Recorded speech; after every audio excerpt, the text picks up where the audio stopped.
I went and bought a dairy farm up north, up near Numurkah, out of Shepparton. And we had that for about 7 or 8 years. I had a gutful. I sold the one up north and shifted to Yarrawonga. And we were only there for 6 weeks and my wife died. She went to the doctors, they said, you've got the flu, go home, and if you're no better in 48 hours, come back and see me, and she died 24 hours later. And that day was my first day at work. And I'd virtually left her not feeling really well in the morning. Come home that night to find her sort of in bed, not feeling terribly well at 5:30, I suppose, something like that. And she was dead at 8 o'clock. But there's worse to come. My wife now, Patricia, I've known her since she was 13 and I was 15. And she'd come into where I worked one day and she was taking the kids and going to Queensland, so she'd come in just as a courtesy call to say that that's where she'd gone and probably wouldn't see me again, but if I was ever coming to Queensland, look her up.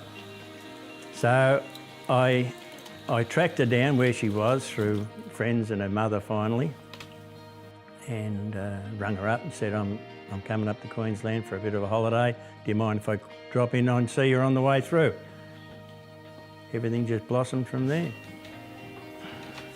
We got married that year, later that year. We lived up on the Sunshine Coast for a few years, and then we came back down here and we built this place. We're only in the house 2 days and my wife had to go back up to Toowoomba for a family wedding. The day after the wedding, I got a phone call to say that my wife had been involved in a horrific car accident.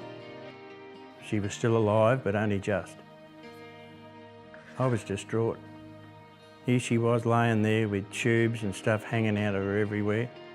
I was too scared to go out of the room, thinking that as soon as I turn my back on her, she's going to die. And here I am, got to lose a second one, you know. But one of the doctors there, he could see that I was under tremendous stress, and he said to me, don't worry. He said, we'll patch her up. She'll be as good as gold. 12 years later, she's still here.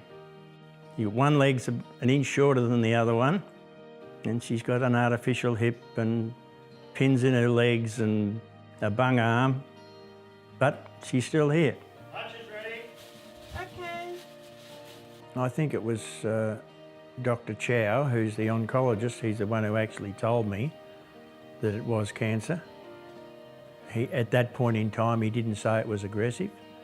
He just said there's cancer there, but we need to do something about it because we can't afford to let it get into the bone. There's no other way of telling anyone that they've got cancer or they haven't. It's either you've got it or you haven't got it, isn't it?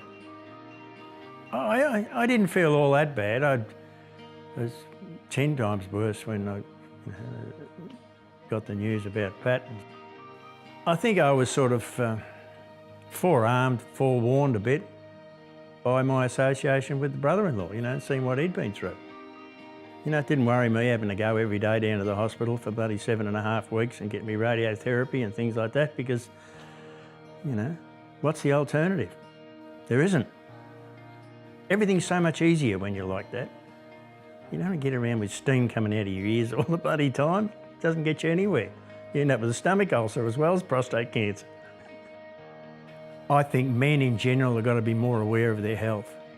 They're all too easy, too quick to say that I'll never get that, or I haven't got that, or it'll be all right, or it'll go away. At an early age, and I don't really know what that age is, whether it's 40, 45 or 50, I think depending on whether there's any history of cancer in the family.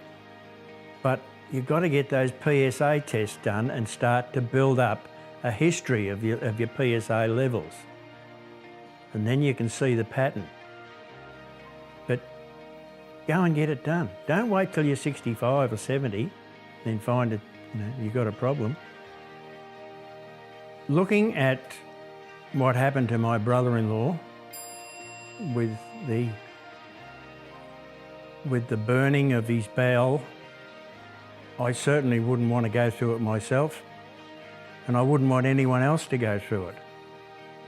And from my limited experience, I'd say that the space ore is the way to alleviate that and to not end up with these bowel burning problems. And I couldn't impress it more strongly.